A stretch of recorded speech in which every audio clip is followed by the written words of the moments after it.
Thank you. The Repertory Society, who would like, somebody will have to tell me what the full amount actually is, because I don't have it written down on. Sorry, Sue, I think we're still discussing the hospice.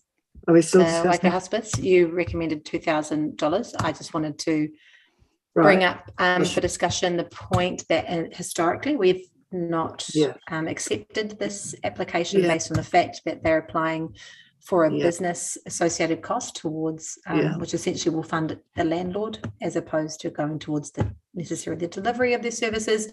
Wanted to open that up for discussion if we're happy, if we should continue that precedent that we've already set in regards to using grants for leases.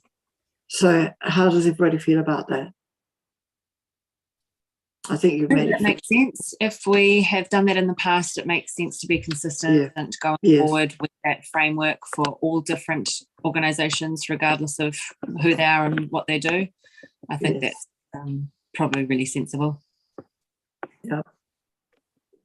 Kieran, I wonder if we can communicate to hospice that we really appreciate the work they do in the community and we would be happy to support them in some other aspect of their charity versus, and that's been denied basis on the fact that we don't want to support lease operating costs as just something that we've applied historically and will apply for the duration of our training.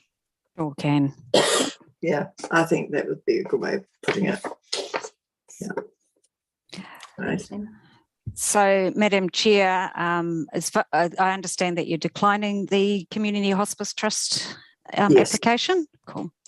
So we've gone through all applications. There were a couple of question marks, etc. But at the end, as it stands at the moment, you've got $12,628 in your left over in your uncommitted discretionary funds, but that does get rolled over into the new financial year. So if you'll bear with me, Madam Chair, if you want me to go through all the amounts just to confirm, there were a couple of queries, but That would be good if you could do that, Kieran. So the Cambridge Repertory Society, we've allocated them the full amount, $1,658.26. Yeah. Yeah. Grey Power Cambridge, we've allocated them the $1,304.35. That's the GST exclusive amount. Yes. Interlock was one of our question marks. At the moment, it stands about $5,000. Okay. Does anybody want to reconsider that at all? That'd be my upper limit, but I can live with it. Okay. Same. And I think they're still relatively new on the scene, and it'll be good to see how they go forward. And I know they're certainly getting support from other groups, I'm sure of it.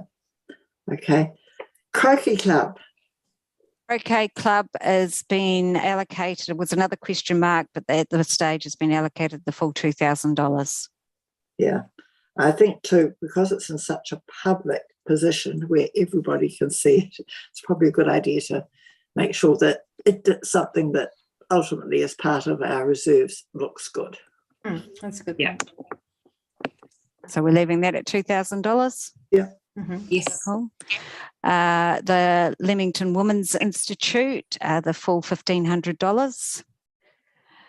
Rotary Cambridge Urban Miners, the full amount of $4,435. Yeah. And Hospice Trust is a decline, but with a notice that if they would apply for other funding other than an operational lease cost. Yeah, I think that's probably a good idea. I know in the past we've looked at applications for people just transport going to the public hospital, for example, and things like that. So, there's got to be other ways of supporting them.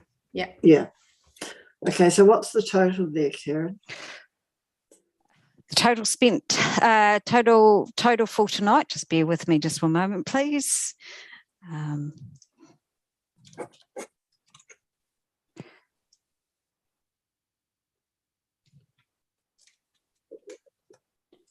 So it looks like you've set aside $15,897.61. And how much have we left over? $12,628.64. Well, that's probably not a bad amount to have for any requests we may get in the next little while.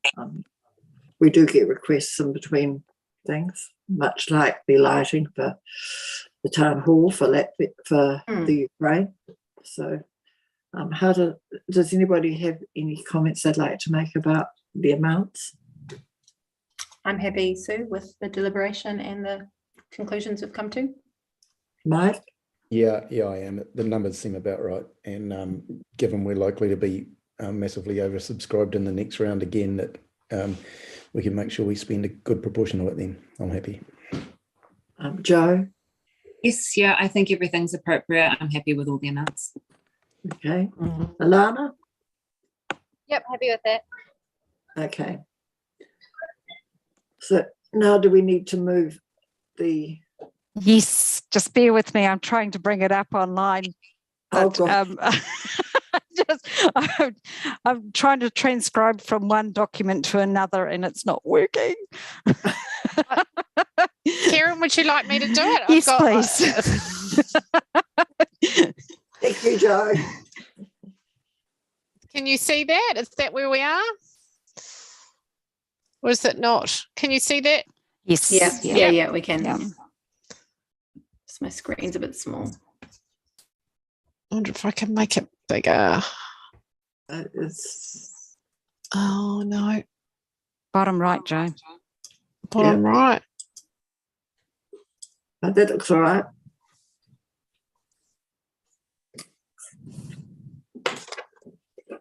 Okay.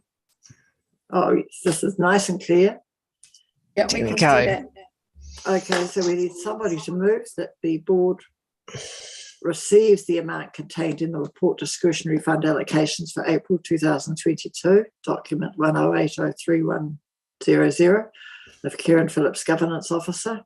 B, allocate grants from the Community Discretionary Fund as stated in the following schedule.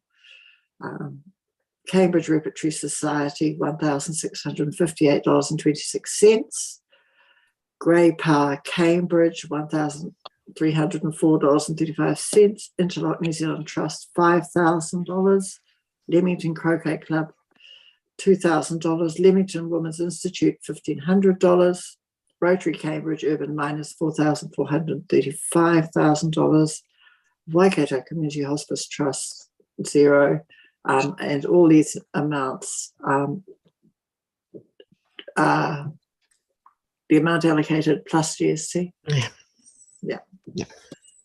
So can I move that we receive this information? We have Happy to second, Sue. Thank you, Elise. All those in favour? Aye. Aye. Right. Okay. Well, I think that's got that one. Thank you very much for that. Is there anything else on the agenda?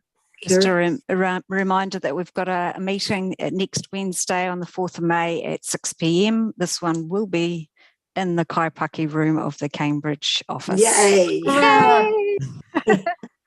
Other than that, Madam Chair, you can close